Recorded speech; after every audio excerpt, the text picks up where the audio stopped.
my layout at Arcadia Junction. Well, I'm not fully rebuilding it. I'm going to go to a shelf layout, wrap around the room, and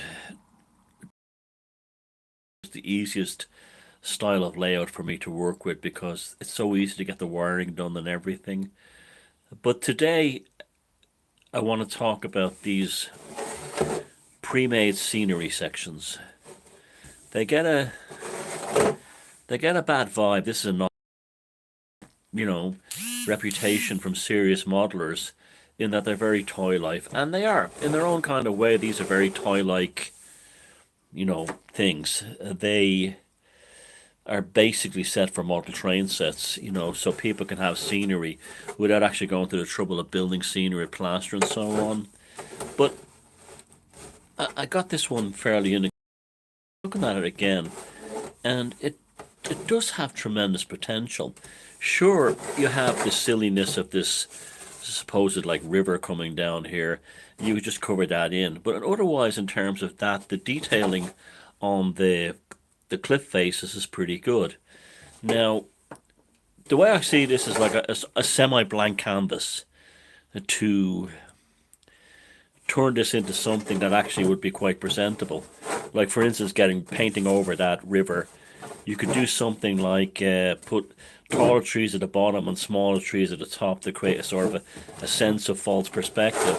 The interior, well, you could paint that black. Well, it's kind of black at the moment, but you could do some proper tunnel lining through here. And looking at the tunnel portal itself, it's not that bad. I mean, like some clever painting and a bit of other treatment, you could actually make that quite a realistic port tunnel, or maybe even buy a very good detailed port tunnel and stick it on the front of it. The more I look at this again, this brickwork here. Now, the more I look at this, it's like they do have a lot more. Okay, there's an element of charm to them.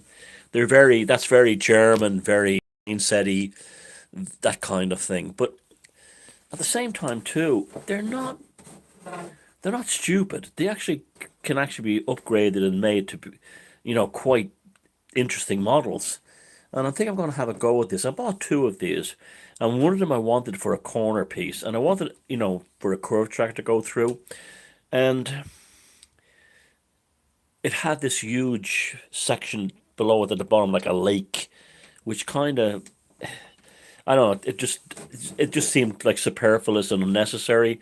So I'm thinking I've got one that's a straight one, and the other one I'm going to use for a corner piece, as in this part of the portal here, and then this one will be here, like on a radius, like a 90-degree kind of thing. Cutting it down the middle, or maybe expanding it, and then maybe building intermediate scenery, and using something like this Woodland Scenics plaster cloth to build the section that you cut out.